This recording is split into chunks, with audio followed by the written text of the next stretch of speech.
Tout d'abord, je veux remercier les organisateurs de la conférence. Merci bien. Alors, je veux exposer aujourd'hui mon travail intitulé les idiots exprimés d'un anneau commutatif unitaire, sous la direction ce qui s'inscrit dans le cadre de l'algèbre commutative. Alors, les exposés, le plan de mon exposé est le suivant.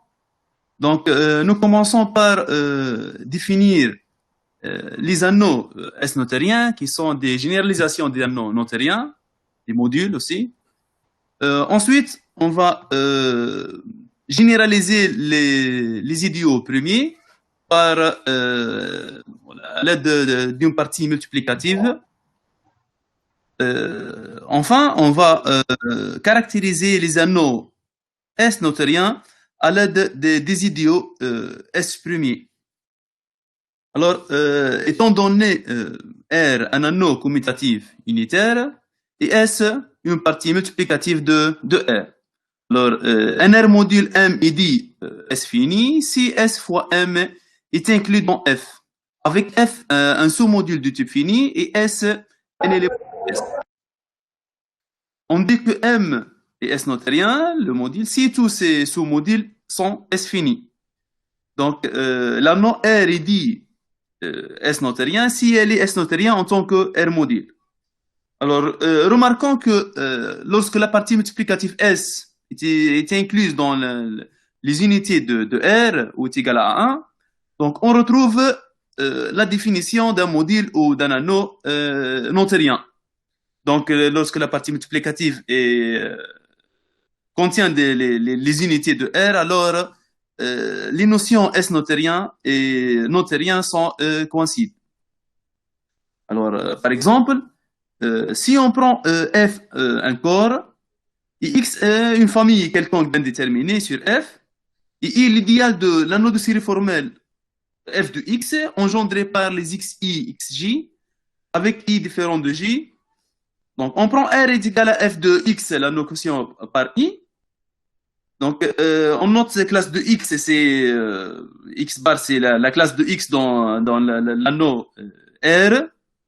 Alors, la partie S est égale à X1, puissance N, classe de X1, puissance N, avec N en entier naturel, est une partie multiplicative de R. Donc, de plus, l'anneau R est S notérien. Mais R, il n'est pas notérien car l'idéal engendré par les XI bar, classe de XI, et n'est pas fini. Donc, c'est un exemple d'un anneau S notérien qui n'est pas notérien. Donc, ensuite, étant donné R un anneau commutatif unitaire et S une partie multiplicative de R. Donc, on suppose que R est S notérien, c'est-à-dire tous les idéaux de R sont S finis. Alors, si M est un module S fini, donc M est un module S notérien. Par conséquent, si on prend A inclus dans B une extension d'anneau, donc et S une partie multiplicative de A, tel que B est un module S fini. Donc si A est un anneau S notérien, alors B est un anneau S notérien. Donc ensuite, une partie multiplicative S de R est dite anti-archimédienne si pour tout élément S de S, l'intersection de S inter les SNR est non vide. Donc, les exemples, c'est toute partie multiplicative finie et anti-archimédienne. Donc, en effet, on prend S, c'est l'ensemble de S1 jusqu'à Sn, une partie multiplicative finie. Donc, on va montrer que S est anti-archimédienne, c'est-à-dire S inter l'intersection ci est non vide. Donc, puisque S est une partie multiplicative, alors pour tout K, un entier naturel non nul, S puissance K dans S. Et donc, on a S1R inter Sn, R est inclus dans S puissance K fois R, pour tout K, un entier naturel non nul. Donc, l'intersection S1R jusqu'à inter Sn R est inclus dans l'intersection de S puissance K fois R. Donc, si on prend T est égal au produit de SI, S1 fois S2 fois Sn, donc T est un élément de S1 R inter Sn R, inter S, car S est une partie multiplicative. Et donc, T est un élément de l'intersection. Donc, Naya, il implique que S est non vide, l'intersection est non vide. Donc, par exemple, si on prend l'anneau R est égal à Z sur 12, 12Z, donc la partie multiplicative S est égale à classe de 1, classe de 2, classe de 4 et classe de 8 et anti-archimédienne, car elle est finie. Donc, ensuite, on a le théorème de Hilbert pour les anneaux de polynômes. Donc, si on prend R un anneau commutatif unitaire, S une partie multiplicative anti-archimédienne de R. Alors, on a l'équivalence entre l'anneau R et S notérien si seulement si l'anneau du polynôme R de X est notérien. Donc, remarquons que si la partie multiplicative S est égale à 1, donc on retrouve le résultat classique, c'est l'anneau A est notérien si seulement si l'anneau du polynôme A de X est notérien. Donc, maintenant, on va étudier ou généraliser les idiots premiers, donc à l'aide d'une partie multiplicative. Donc, si on prend R, un anneau commutatif unitaire, donc S une partie multiplicative de R. Donc, on prend P un idéal quelconque de R disjoint avec S, c'est-à-dire P inter S est égal au vide. Alors, on dit que P est S premier si il existe S dans grand S, tel que si on prend A et B, deux éléments de R, tels que le produit A fois B appartient à P, on trouve S fois A dans P ou S fois B dans P. Donc, remarquons que si S est égal à 1, la partie multiplicative S est égale à 1 ou incluse dans les unités de R. Donc, S fois A est un élément de P si est équivalente à A est un élément de P. Ou de même, SB appartient à P si seulement si B appartient à P. Dans le cas, S est incluse dans les unités de R. Et donc, lorsque S est incluse dans les unités de R, les notions premier et S premier coïncident. Donc, les exemples. Comme on a dit, c'est si S est incluse dans les unités de R, alors les idiots premiers et les notions premiers et S premier coïncident. Donc, tout idéal premier disjoint avec S et S premier. Donc, si on prend P, un idéal premier de A, disjoint avec S, donc le P est S premier, c'est-à-dire premier implique S premier. Donc, la réciproque est fausse. Par exemple, si on prend R est égal à l'anneau de polynôme Z de X, et S est égal à 2 puissance N, le N dans un entier naturel. Donc, S est une partie multiplicative de Z de X. Maintenant, si on prend P est égal à 4 X Z de X. Donc, le P est S premier, en effet. Donc, si on prend deux éléments dans R, F et G dans R, donc on a tel que F fois G est un élément de P. Et donc, puisque P il est inclus dans X fois Z de X, alors X il divise F ou X divise G. C'est-à-dire 4 fois F est un élément de P ou 4 fois G est un élément de P. Et implique, remarquons que 4 est un élément de S. Donc, si on a produit deux éléments F fois G dans P, on trouve S, un élément de la partie multiplicative, c'est 4. Donc, tel qu'on a 4 fois F est un élément de P ou 4 fois PG appartient à P. Donc, remarquons que P inter S est égal au vide. Et donc, P est S premier. Par contre, on a P, il n'est pas premier car on a 4 fois X égale à 2 fois 2X appartient à P, à P, pardon, mais le 2 n'appartient pas à P et 2X n'appartient pas à P. Donc, on a trouvé ici un exemple d'un idéal S premier qui n'est pas premier. Donc, la proposition suivante, nous étudions les propriétés d'un idéal S premier. Donc, si on prend R un anneau commutatif unitaire et S une partie multiplicative de R, donc on a, premièrement, si on prend R inclus dans T une extension d'anneau, si Q est un idéal S premier de T, alors l'intersection avec R est un idéal S premier de R. Donc, c'est la généralisation des résultats classiques. Aussi, si on prend R dans T, un homomorphisme d'un anneau, tel que f de S ne contient pas de diviseur de 0. Donc, avec S, il y a une partie multiplicative de R. Hein. Donc, f de S reste encore une partie multiplicative de T. Donc, si Q est un f de S premier dt, alors l'image réciproque de Q, f au moins 1 de Q, est un idéal S premier de R. Ensuite, donc si on prend un nombre fini d'idiots S premier, P1, Pn des idiots S premier de R, donc alors il existe un S dans S tel que S fois, le radical de P1 inter Pn est inclus dans l'intersection de Pi. P1 inter P2 inter Pn. Donc, ensuite, donc, la proposition suivante caractérise, voilà, donne une relation entre les idiots S premiers et les idiots premiers. Donc, si on prend R un anneau commutatif, S partie multiplicative et P un idéal quelconque de ses joies avec S. Donc, P et S premier, c'est un idéal S premier de R, si seulement si il existe S tel que P de point S est un idéal premier. P de point S, c'est l'ensemble des X dans A, tel que X fois S est un élément de P.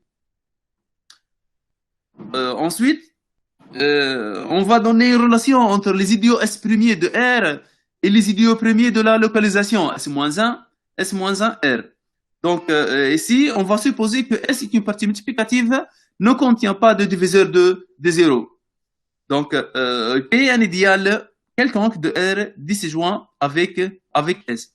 Alors, on a l'équivalence suivante. P est un idéal S premier de R si seulement si la localisation S-1P est un idéal premier de S-1 R et S-1P inter R, c'est la saturation de P est égale à P de point S, avec S un élément de grand S. Donc, ensuite, le théorème suivant nous généralise un résultat classique. C'est un idéal premier qui contient un produit de deux idiots. Donc, il contient l'un des deux. Donc, ici, si on prend R, un anneau commutatif unitaire et S partie multiplicative, quelconque, et P, un idéal de R disjoint avec S. Donc, P S premier, si seulement si il existe un élément S de la partie multiplicative grand S, tel que si on prend deux idiots quelconques de R, tel que le produit I fois J est inclus dans P, alors S fois I est inclus dans P ou S fois J est inclus dans P. Donc, remarquons ici que dans le cas particulier, lorsque S est égal à 1 ou S est inclus dans les unités de R, on retrouve que si on prend deux idiots de R tels que I fois J est inclus dans P, alors S fois I c'est I, puisque S, l'élément S est inversible.